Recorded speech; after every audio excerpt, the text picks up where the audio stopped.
好，欢迎回到新闻大白话的节目现场，我是钱子，介绍这1个小时的来宾。首先是国际政治专家赖岳乾老师，主持人好，观众朋友大家好。另外是资深媒体人谢寒冰，主持人好，大家好。接下来是退役少将厉正杰将军。钱子好，各位观众大家好。好，我们来看看现在伊朗放话了，他说会让地狱之门敞开，并且对准的就是美国以及以色列。这是来自于伊朗革命卫队的发言人奈尼，他说一波波惩罚性的打击一定会落在敌人头上。看起来伊朗现在去中心化之后要执行一致，谁的一致？哈米尼，因为据说他生前有一个复仇计划，意图引发中东大战。这是来自于《金融时报》的报道，说是伊朗的军队已经正式启动这一项计划，内容是包含对于区域的能源设施打击，而且瘫痪区域的航线。所以现在中东的战火越来越扩及了。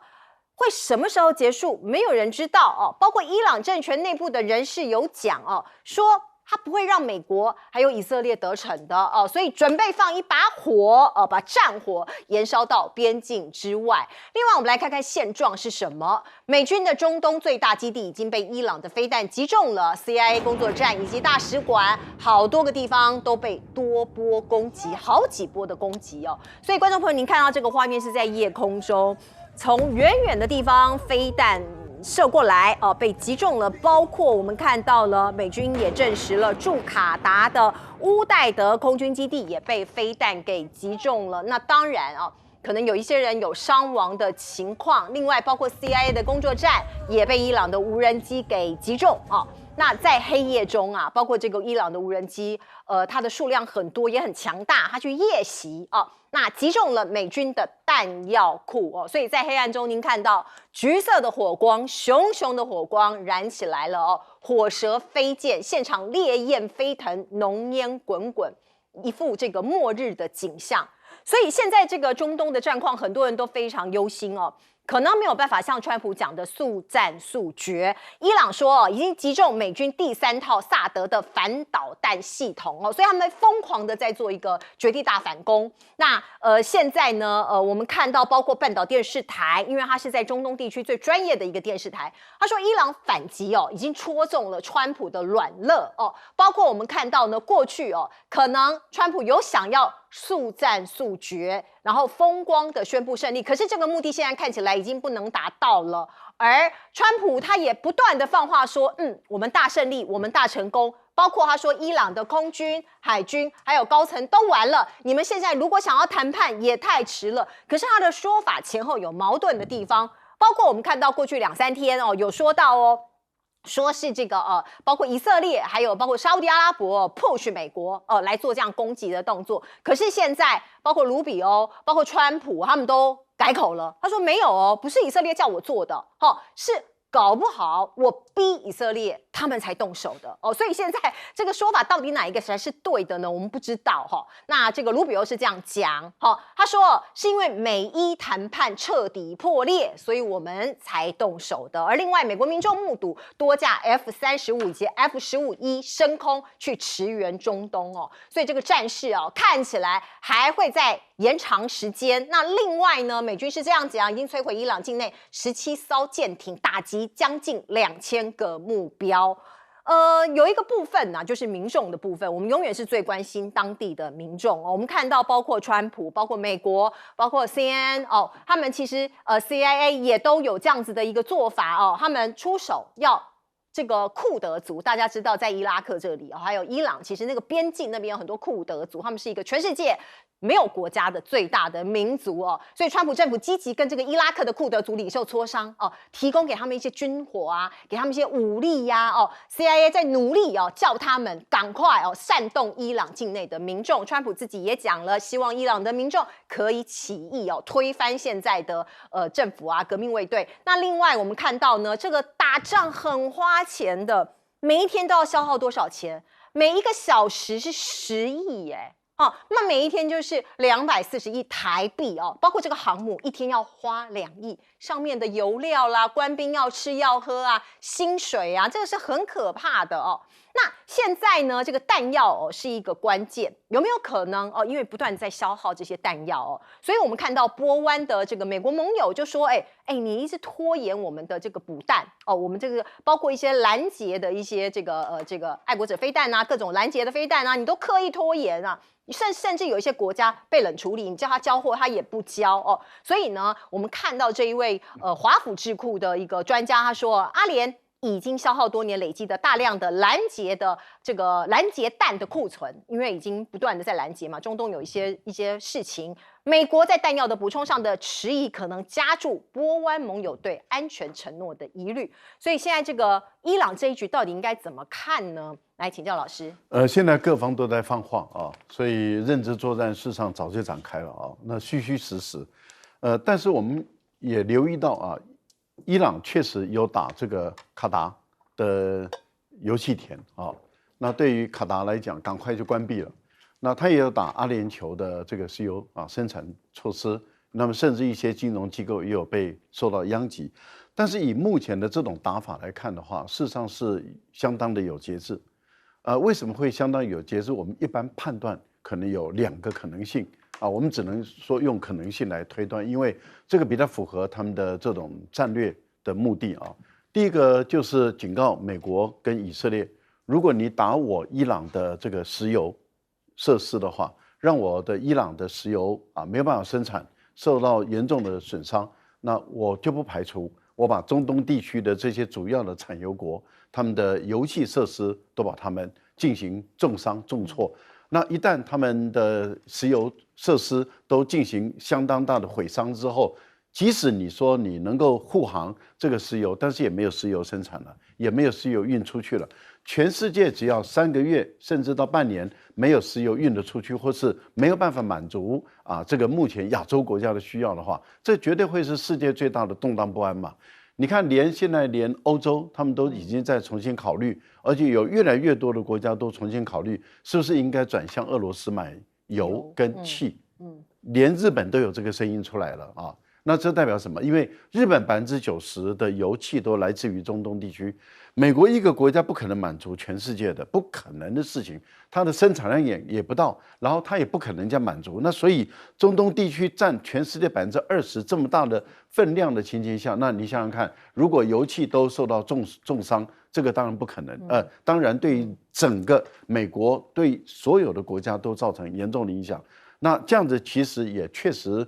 跟第一次的不一样你看第一次美国以色列攻打这个伊朗的时候，也有对于他的油气田有进行打击。可是你看这一次就不敢打了这是我们判断，就是说伊朗做这个动作很有可能就是牵制美国以色列，你不要攻击我的油气田。第二个呢，我觉得他的目的很有可能就是迫使海湾国家转向美国施加压力，因为是美国挑起这个战争，不是伊朗挑起这个战争，所以你们应该把这个压力算在美国人身上，所以要美国停止这个军事行动。所以我个人觉得，伊朗打这个海湾相当的国家，目前来讲打的是有节制的而且也没有把这个战火扩大。可是他已经放出一个讯息，就是他有能力扩大这个战火那另外有关于到底是以色列把美国引入局，还是美国把以色列引入局，还是美国跟以色列合谋？坦白说，第一时间讲的人真话比较多也就是卢比奥讲的真话的可能性最高。卢比奥在对于国会作证的时候，因为这个不能做伪证，是既然不能做伪证，所以他如果被证明他是做伪证，那他是欺骗国会这是刑法所以这叫吃上官司的。所以卢比奥在国会作证的时候，他的明白的说就是以色列内塔尼亚胡坚定的意志就是一定要打，那美国被迫不得不打在这样的一个情形下，所以等于是这场战争决定权不在于川普，而是在于以色列。这个对于川普说他领导这个世界，或是说他主导这个战争，就简直是让全世界都笑破眼了。因为全世界都说原来目前来讲，果然全世界就有一个国家能够帮美国人做决策，能够把美国人带入局，那就是以色列。所以川普的影响力跟决策力是有限的，因为真正的川普的太上皇，川普的老板不是川普本人，美国人的老板原来是以色列人，是这个内塔尼亚胡。那这个对于川普来讲颜面无光，所以川普才要扳回说，也可能是我做的决定。然后卢比奥一看老板改变了，然后他当然就改变他的主张，但是他的有效主张应该是在国会，而不是在国会之外的主张。国会之外的他是可以不用负责任，他可以胡说八道，但是在国会之内的他作伪证，那这个是很严重的事。我们在强调，这会涉及到法律的问题啊。另外，库尔德族，我个人觉得这个是知识体大。我坦白说，强烈的建议 CIA 慎重啊！为什么？因为库尔德族这是很复杂的哦。虽然没有错，他在伊朗的西北部有600-700万人，那么他们也一直想要独立。对啊，他们确实是想要独立，他们是游牧民族嘛。对。可是不要忘了，他再往西走就是伊拉克，对，就伊拉克的东北部。再往北走一点，那就是伊朗，不是，就土耳其的南部了，还有叙利亚的一部分。那3000多万的库尔德族人，他一直主张要独立。你把武器一旦给他，请问 CIA 你怎么确定他的枪口一定对准伊朗？而且不要忘了，他过去最长的时间交战的，并不是跟伊朗军政府交战，革命卫队交战，他最长时间的交战是跟土耳其的政府交战。是，土耳其是北约的盟国，对，他的箭头一旦往北走的话，那你这个时候土耳其跟你美国绝对闹翻。所以我个人认为 ，CIA 每一次都搞砸事情，是帮个忙吧。库德族真的是一个非常复杂的问题，而且这个土耳其的这个埃尔段一直对这个库德族这个非常忌惮一旦给他们武器，可能会引起另外一个可怕的一个火药库了哦。来请教将军。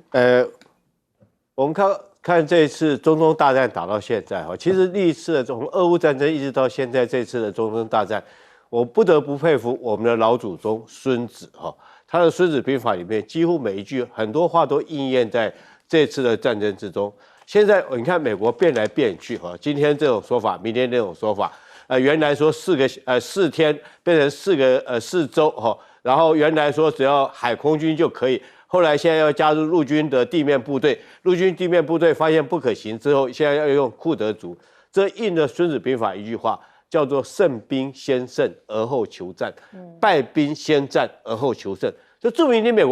国失败了嘛。这个还没打仗之前，你都没有做好战争的准备，你再去开战。那你如果说边打边想办法去打赢的话，你这种是注定要失败的。我们现在按照孙子这句话，我们来验证美国现在是不是正陷于这种情形之中。刚开始的时候他认为用海空军就可以屈服这个伊朗认为用斩首行动就可以迫使伊朗投降。但是后来他发现形势这个不如他所预料，伊朗的抵抗程度比他还烈，而且伊朗的打法是按照有节奏有步骤的。大家回头去看一下，整个检视过来，你会发现，其实伊朗虽然说他们的这些首脑都被斩首，可是他整个作战的步骤是有节奏的。那我们现在讲，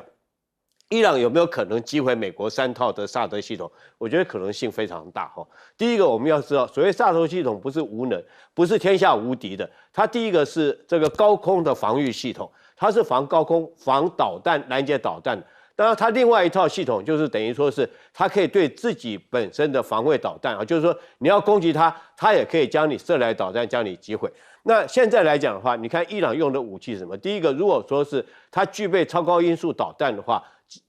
再加上饱和攻击，如果再加上这个低空的这种无人机来讲的话，要摧毁萨德系统不是不可能的。那如果摧毁掉以后，我们现在看结果怎么样？第一个有相片嘛，有图为证。第二个来讲，我们看到尤其是这2天，美国很多的重要军事基地，包括它搭的大使馆，包括它的 CIA 总部这个包括到它的弹药库，这些重要的军事设施都陆陆续续被攻击到。代表什么？代表它的萨德防空系统已经破功了嘛？那在这种状况之下，我觉得后续来讲，美国真的堪虑然后再来，我们看一下，如果说是，那昨天我在这边有讲过，如果说要用地面部队的话，这个远火救不了远水救不了近火，因为整个地面部队要调动过来，以这个伊朗的地形来讲的话，它四面环山。你最少10万、20万部队都不够这个进入这个地方，尤其是这个兵力粮秣调动，最少要6个月时间。他现在异想天开啊，要用库德族，我觉得这代表的是说，以美国来讲，已经是这个没有办法的这个办法哈，所以说我讲他是这个败兵先战而后求胜。然后，但是我认为说伊朗当然在这种状况下也没有什么这个也是受伤很惨重的了。譬如说是美军扬言打掉他17艘的海军舰艇哈，还有打了2000多个目标。可是你反过来看，如果美军要打掉他2000多个目标，你要耗费掉多少弹药，你才可以打掉2000个目标？所以说每天的军耗消耗是非常庞大，也是非常巨大的。所以我们评估这个每天要烧掉这个1个小时要烧掉这个7亿美金我觉得这个数字不是凭空而来的。是，来请教彬哥怎么看？其实伊朗现在这样的打法，感觉上好像非常灵活，然后他突然之间要打不打，然后不一定要打哪一个国家，不一定要打哪一种设施，其实感觉上好像战术很灵活，实际上是因为他不得已，因为他库存的弹药其实也是有限，那他如果说密集的去攻击某一块地方，你反而会让以色列跟美国非常好防御。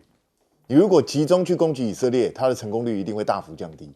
所以对他来讲，现在就是我就是出其不意，今天打这里，明天打另外一个地方，我不一定攻击以色列，周边所有的国家，只要跟美军搭点边的，我都有可能会打你。所以在这种状况下，就变成防不胜防。其实现在以色列可能因为他们有引入这些 AI 计算啊、识别啊，所以他们的弹药损耗相对没那么大，反而是周边这几个阿拉伯国家为了防御这个伊朗的这些无人机跟导弹，他们的防空导弹已经大量耗损。所以真的快要无以为继，所以他们现在才在叫说，你美国还要赶快运送补给的相关的弹药来。可是问题是，美国第一个自己的弹药也未必充足，第二个，美国现在的整个产线生产就是非常缓慢，他恐怕你要应付这么庞大的耗损，每天几百几千发这样打，他怎么受得了？对吧？所以我觉得现在这就是一场耐力赛，看谁撑不住。那伊朗因为他现在虽然他自己也被炸得很惨，可是请不要忘记，第一个他是神权统治国家，他比较不太在乎牺牲人命。第二个，他反正已经被打残了，他就继续给你打吧。所以现在就是对美国来讲，你就算再去炸他，你能够受到的边际效益是越来越差。那反而他时不时突然之间攻击你一下，你不一定拦得住，你就不一定受得了。那时间一拖长，尤其荷姆兹海峡如果一直挡在那个地方，那个全世界的经济都要出现大麻烦。所以川普现在跟这个 Rubio 现在就开始找各种借口，但是找借口是没有用的。第一个，如果你们是想要告诉国会说责任不在我们身上，那个不管怎么样，你发动了战争呢，所以你逃不掉。那如果你想避免恐怖攻击，抱歉也很困难，因为我想伊朗跟很多阿拉伯世界人认定美国就是主谋。那最重要的就是现在他们想要去找库德族来，然后说了，刚赖老师已经说了，库德族如果一拿到武器，我看第一个动手的绝对是土耳其，土耳其会先冲上去，因为土耳其绝对不会容许库德族做大。那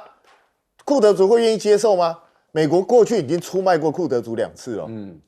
那库德族这次还会再上这个当吗？那你说现在川普想要找伊朗谈判，为什么没人敢谈？因为你是谈到一半去动手打人的，请问一下，人家还愿意跟你谈吗？所以我觉得恐怕中东这个战事没有这么快结束。是，不过观众朋友，我们来看看最近在中国大陆有一首儿歌，是60年前的一首儿歌，突然又爆红了，它叫做《美国老是强盗》我们请导播让我们来看看它到底是在说什么。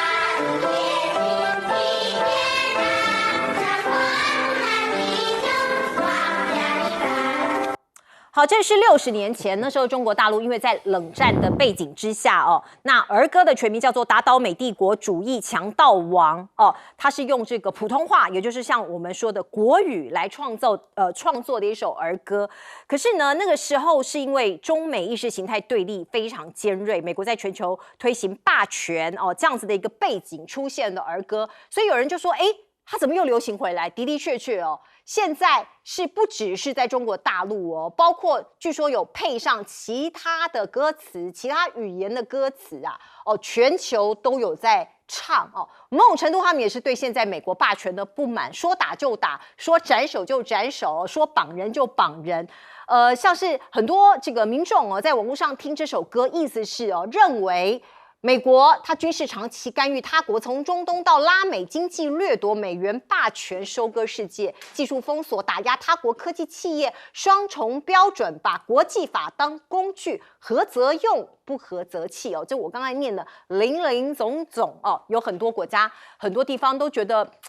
很生气哦，所以用儿歌的形式来做一个抗议的表达。可是在美国境内，在国内的确有人上街头了哟。哦，观众朋友，我们来看看这个画面，就是美国民众哦出现的反战的一幕哦。从华盛顿到纽约到旧金山等地哦，这个很多地方都是民主党啊这个比较强的一个地区。我们看到这些抗议者说，美国史就是屠杀入侵史哦。那也有一些抗议者喊着说，这场战争不是来自于美国人民的，而是来自于少数认为自己可以像上帝一样操控全世界的亿万富翁哦。讲的就是川普以及他的一些 mega 派的这些盟友哦，他的朋友们。所以我们看到呢，有60%的民众啊，经过这个民调的统计是反对川普对伊朗动武的。民调也说了，共和党的 MAGA 派跟非 MAGA 派现在已经分裂了哦，欧盟的立场也很分歧哦。所以现在不是美国人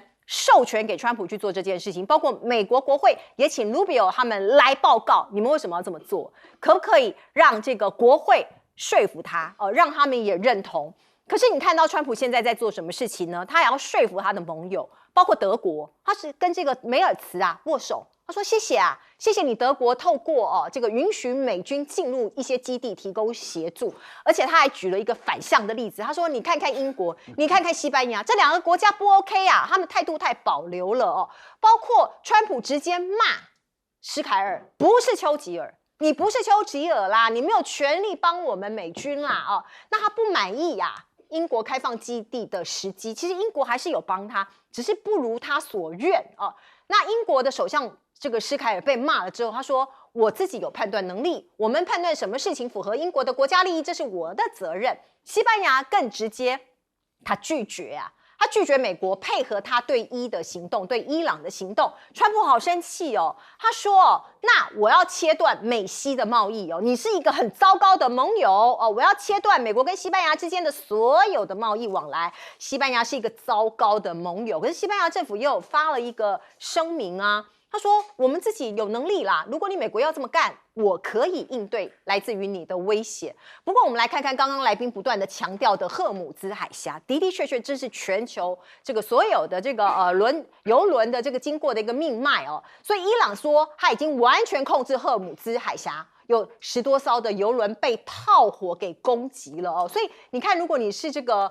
邮轮的主人，你是这些员工，你敢过去吗？他在攻击这些邮轮的哦。那川普呢？他打算说没关系啊，我可以派美军来护航，我保护你们这些邮轮。可是业界不这么认为，包括航运界的人士说，如果战事持续的话，美国可用护航的舰艇数量有限，你不可能来个100台吧，100辆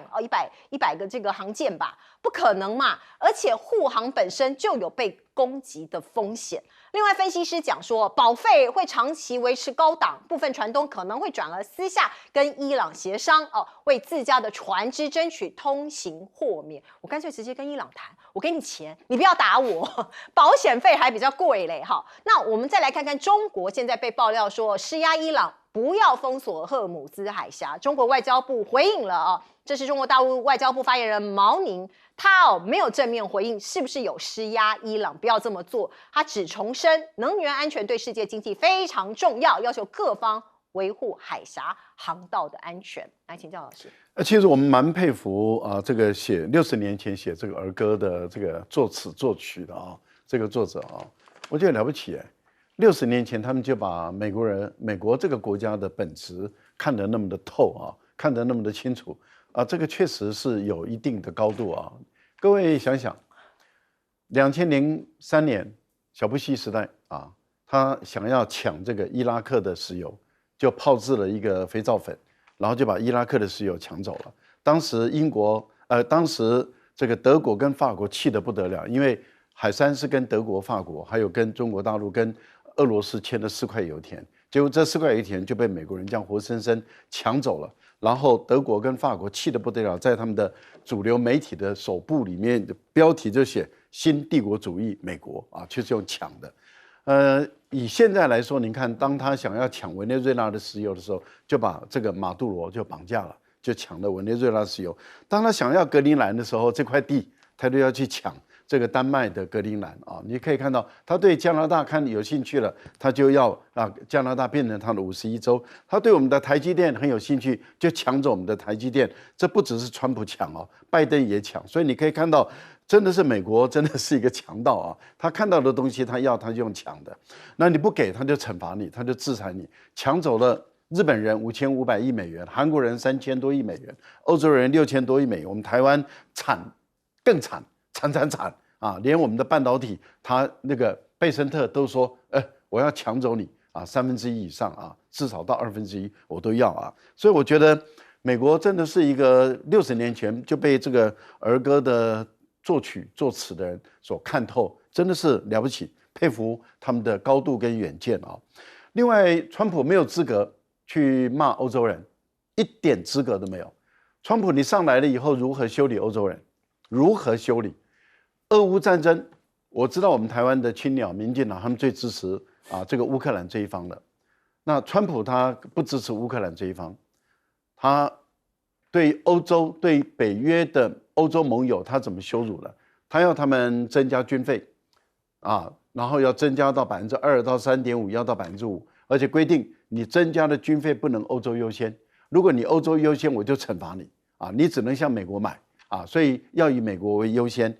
然后你怎么羞辱欧洲的领袖？怎么去骂欧洲的这些？你怎么对欧洲人增加关税？然后你怎么对于北约？你说北约根本是一个没有用的东西，没有用的组织，你想把它解散等等。然后你今天去打仗了，你要去打仗的时候，你有没有事先跟北约的盟国先商量一下？没有哦，你非但没有商量，你连开战前也没有通知，先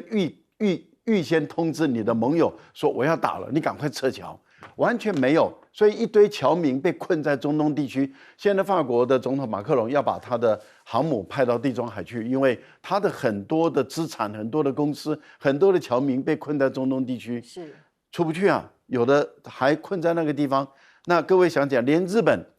现在都还200多人困在伊朗出不去啊。那日本也高市长们还去助选呢，开打的时候还跑去助选，结果他的侨民也没有人去把他接走。困在那个地方，现在日本的侨民是是生是死也没人知道，因为困在伊朗嘛。好，所以我们看到了，就是他的盟友基本上都被他出卖，出卖完了以后，现在他开打了，开打以后他要他的盟友支持他，他的盟友会觉得说，这又不是我要打的战争，你也没有问我。然后呢，你打了以后也没有先通知我，你现在竟然要我买单，要用我的军事基地，我一旦给你用军事基地，我本身可能就变成伊朗的敌人。伊朗，我不赞成他的 ABC 很多政策，但是我还没有要跟伊朗变成敌人。那你跟以色列把伊朗变成敌人，你怎么把我拖下水？然后当他们不愿意被拖下水的时候，他就又开始骂他们这些人，甚至威胁西班牙。那我想请问冯德莱恩，美国已经威胁你的欧盟的会员国，你什么态度啊？是，来将军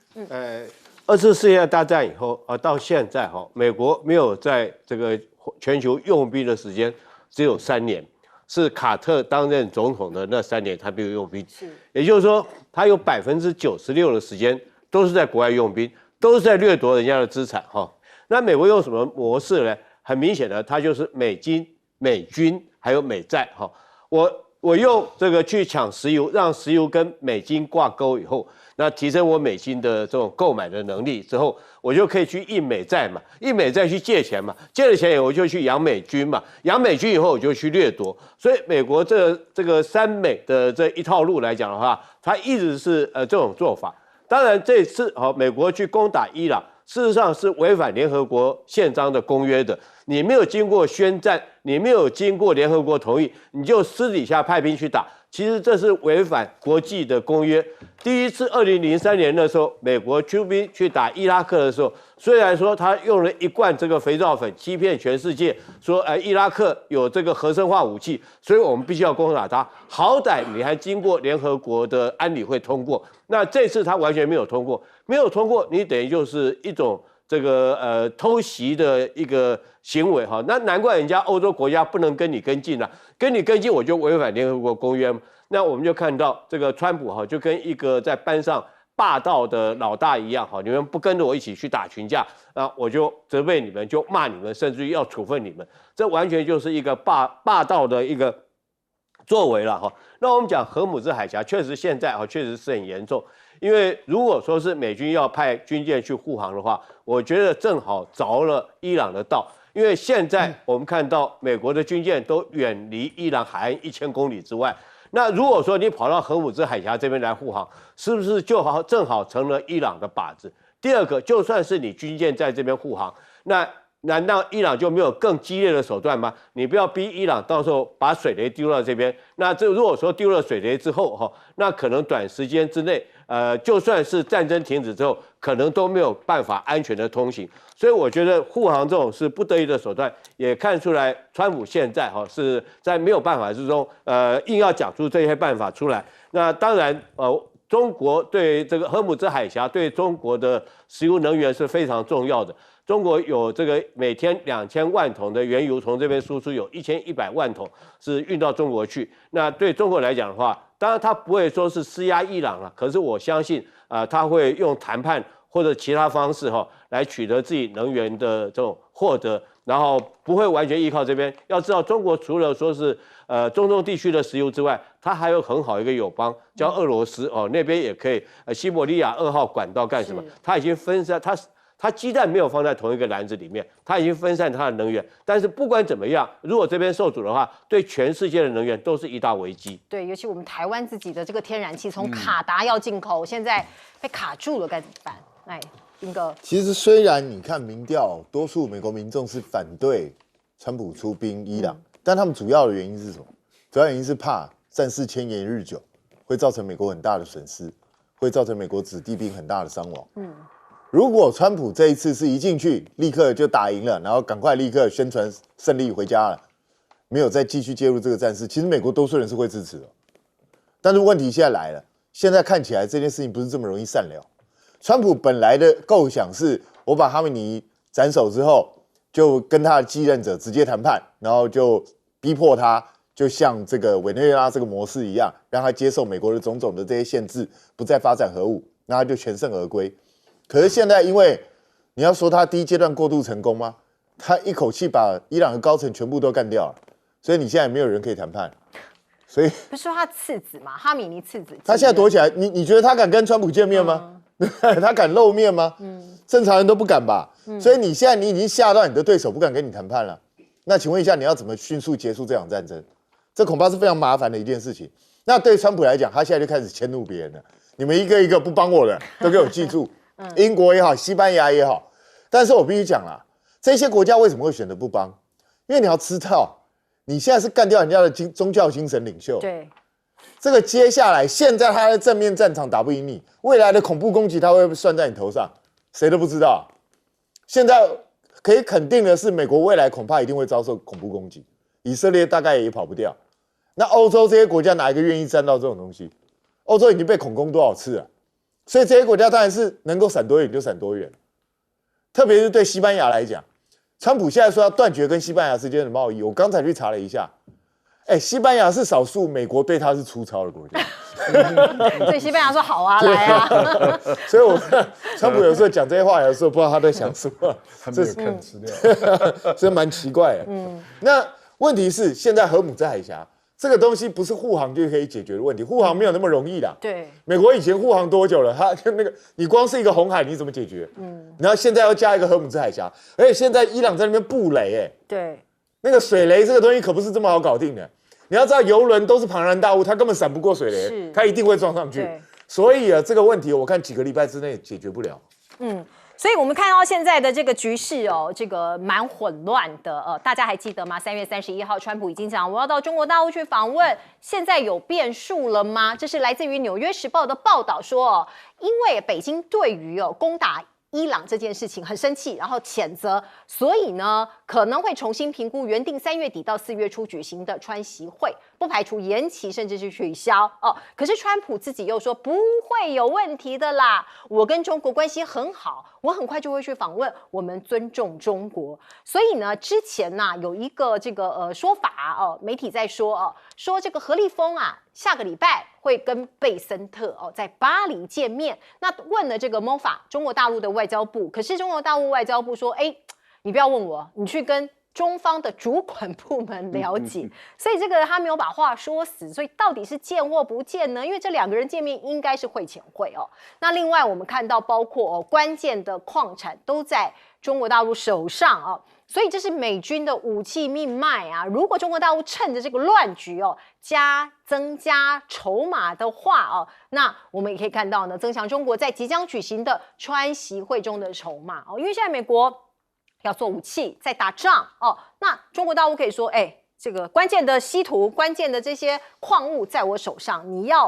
要不要来增加这个各种的这个条件呢？那日本的态度也很有趣，我们先来看看高市早苗是这么说，他说日本必须要加强这个他们自己的防卫能力，因为你看有别的国家在打仗了，所以对于预定上半年修订的防卫装备转移3原则的运用指针自民党将在本周向高市来做提案，内容主要是撤废5类型的限制包括出口这些防卫武器等等点点，所以会不会加速往这个方向来进行呢？我们先来看看这个美国侵略伊朗之后第一时间日本是这个支持的可是后来呢这个事情过了1天2天之后，日本的内阁官房长官在记者会上呢却避免再做评论，他说不便做出确定性的法律评价，所以感觉是有点缩了。日本现在在烦恼什么？川普专注打伊朗，那对中国嘞？因为大家都知道日本跟中国大陆现在有矛盾嘛外交上面也搞得是有点尴尬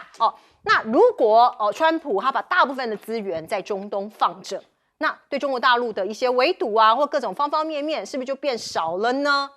所以像是日本现在呢的方向大概做防卫啦在对中国大陆的防线的这个建筑看起来是的确是往这个方向走，包括它强化硫磺岛基地，而且在研拟小笠原群岛要纳入他们的防空识别区，也就是 ADIZ 所以你看到它在武装这些岛那某种程度呢也是剑指中国大陆。另外我们先来看看韩国的状况，驻韩美军萨德飞弹现在传出可能要调往中东了呀。伊朗不是说有打中这个中东这边美军布局的这个所谓的萨德飞弹系统吗？那可能如果被打了，你就要调一个过去嘛所以一旦美军在中东投入更长的时间，部署在南韩的萨德系统，还有爱国者飞弹，甚至是死神无人机有没有可能都被调去中东所以其实这个青瓦台相关人员也在这个担心这件事情。不过他们对外回应都说，韩美双方有在做协议，有在保持沟通因为大家都担心说，本来在这一个地方的武器会被转移，或者是美军基地的这些武器会不会被转移出去？那另外，美国的海军示警解放军越来越强大，包括他们将部署2艘新式的核潜舰那可以从中国大陆的近海很远，可以打击到美国本土。这是美国海军情报局局长他在听证会上提出来的警告哦，说是中国大陆的095型攻击核潜舰，还有096型的弹道飞弹核潜舰哦，都会在核反应炉设计啊，还有感测性的性能啊，都会做一个整合，有个重大的进展。而另外呢，美国的将领也示警，中国的水下战力加速现代化，2040年恐怕会挑战美军的霸主地位。来请教老师。中美的关系到底要怎么走？哈，现在各种传说分析都有。那最主要的增加了新的变数，本来的问题已经很多了，包括台湾的问题、军购的问题，也包括了这个中美两国的经济贸易战的问题、科技战的问题，这些都摆在眼前，都要解决的。其实问题太多了。那现在美国又主动的去打这个伊朗啊，那现在一般的估计都认为说，伊朗是上海合作组织的成员国之一，也是金砖国家的成员国之一，那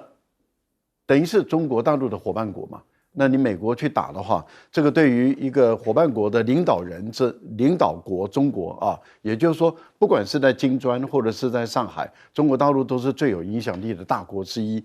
你这样子，美国跟以色列这样的一个做法，其实是增加了这个两国领导人见面的变数了啊，而且这个见面的氛围也不会好啊。即使川普的中国是我的好朋友，习近平是我的好朋友，这种很廉价啊，因为每个人都是川普的好朋友，我到这样只有听到他骂这个西班牙而已。哦，对。然后有的时候骂一下德国的总理，有的时候又爱一下德国的总理，反正他爱来爱去，恨来恨去啊。然后每天就是我的好朋友，我的不能变成我的不好朋友，太廉价了。我觉得这样的讲话没有意义了啊，因为又在讲说习近平是他好朋友，一点意义都没有，因为大家感觉很廉价啊，没有什么意思。好，但是我们可以从外交的活动里面可以看得到，第一个就是川普已经要到中国大陆来访问，他自己说的。对。可是他外交部部长到今天为止踏进不了中国一步，这个才是严肃的事。那在中国大陆来讲，外交的人员就谈外交，财经的人员谈财经，你不能够跨行。那请问一下，你川普到中国大陆的这些安排，到底是财经来安排还是外交安排？当然是外交嘛。但是你如果要连去现场看一下的能力都没有，这个其实是一个警讯。第二个就是已经说月底要见面了，但是中美两国的财长啊，尤其是何立峰跟贝森特啊，一个是最高的经济部门的负责人，还要在第三地来会面，而且现在连会不会面都不确定了。对，之前已经大概是确定的，现在又有变数，会不会面都不确定了啊。那从这个角度来看的话，还要选择第三地，那就代表说中美两国之间的关系没有缓和，还是对立的一个状态。也就是说，如果谈不出东西来的话，也就是如果这次财经两位首长谈不出东西来，没有进展，那我个人认为见面的可能性就往下降了。你说川习会？川习会的见面又往下降，因为没有意义见面了嘛。坦白说，日本的高市早苗到目前为止施政的重点都是搞错了，他还在搞选举。日本现在最大的问题，第一个，你的侨民要救回来；第二个，你要做的问题是你的石油天然气要解决。因为你动不动你的战备存油，对，你一定要评估。连中国大陆今天都宣布哦，中原海运已经不走赫尔木兹海峡了。是，今天都宣布了，中国大陆跟伊朗的关系那么好，都宣布不走了。不走了。那你日本你的能源石油来自于中东地区90%，你到现在还不管你的石油天然气，不管你的经济，不管你的股市，不管你的日元，还在搞安全、搞军事，乱搞。最后可能要跟俄罗斯买。好，我们先进一下广告。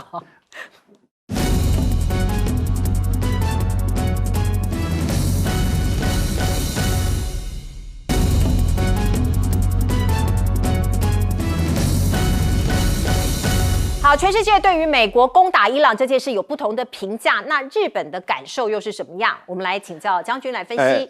日本这次他防卫省准备在这个硫磺岛那边扩建它的军事基地甚至于扩展它的防空识别区，很明显的是针对中国，因为它要建立一个岛链将这个中国封锁在岛链之内。那这个目前这个硫磺岛我去查了哈，它里面有一个跑道是2650公尺的跑道，那里面有这个海上自卫队的兵员有250个，有100个空军自卫队的队员哈。那日本现在打算在这个地方那扩建它的跑道。那虽然说现在它是没有停战机，可是我研判它将来会在这个地方摆上战机。如果在这个地方摆上战机，再摆上防卫的设施，再将跑道扩建来讲的话，那对这个围堵中国又是一个很有效的一个武器。所以说对这件事情是很明显的针对中国。可是我们看到，这个日本自己真的要考虑要不要这样做。从这次的美国跟伊朗的战争，我们现在看到，所谓萨德系统就已经要调到这个中东去部署了。除此之外，今天下午最新的一个消息是，美国川普总统正在召集雷神公司还有洛克希德马丁公司正在召开一个紧急会议。那可想而知，雷神是做什么的？做爱国者3导弹的这家公司，可见的美国不管是萨德系统或者是爱国者导弹可能在这次战争之中都已经库存快见底了，所以他一定要叫这几家公司赶快来加紧生产。可是关键是说，我们前一阵子看到中国管制稀土出口之后，这些公司是不是能够在这个稀土被管制之下，还能够如他所望的生产这么多数量？这么多的这种爱国者导弹或者是萨德系统，我觉得都抱着很大一个存疑。所以日本自己要考虑到，如果说一味的想要用军事来跟中国对抗的话，那当美国不能当你靠山的时候，或者是美国现在在别的地方有事的时候，你自己有没有单独力量在这个地方跟中国对抗？这是关系到你自己国家安全。我觉得长远来讲的话，你眼光要看远，你不要为了争一时之间政治上的红利，认为说是我鼓吹民粹主义，我就可以获得政治上的选票，获得政治上的红利，但是却将整个国家的一个重大的安全寄托在这个美国这个不可以信任的朋友之上。我觉得这是高市早苗这个最大失策的地方。好，我们进一下广告。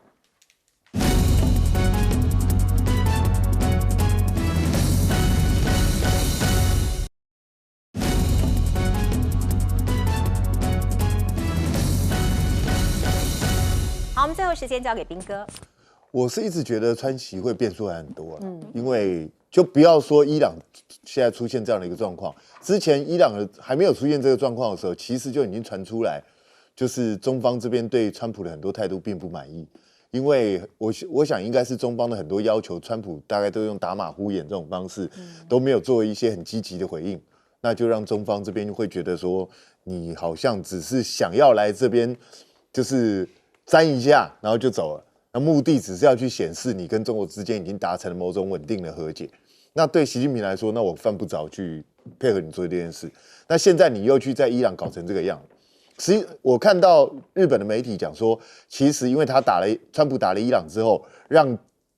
川普增加对习近平谈判的筹码。我觉得其实刚好相反。如果今天他是一打立刻伊朗政局稳定，然后建立了亲美政权，确实他增加了筹码没错。可是你现在伊朗是未来是怎么样，完全飘摇不定，荷姆兹海峡什么时候能够开放不知道，你这场战争会延宕多久不晓得，这个对川普怎么会是筹码呢？我看恐怕是失分吧。对他来讲，因为现在川普在面临的国内压力一定一天比一天大，然后国际对他压力也越来越大，那这样子反而相对对习近平有利啊。所以习近平在这个时候一定是更不急。那你如果急，你非要在3月底4月初跟我见面，那你就必须要答应我的某些要求，不然的话我何必一定要跟你见面？所以我认为变数还是很大。那至于日本在担心的，说你把这些资源都转移去打伊朗，那谁来对付中国大陆？就你啊，你怀疑吗？这很神勇。对啊，美国不是一直希望就是你来做这件事啊，所以你还在怀疑什么？高市早苗现在要做的不就是这件事吗？就是日本要整个重新恢复你的军事武装生产啊，所以日本你未来就要投资。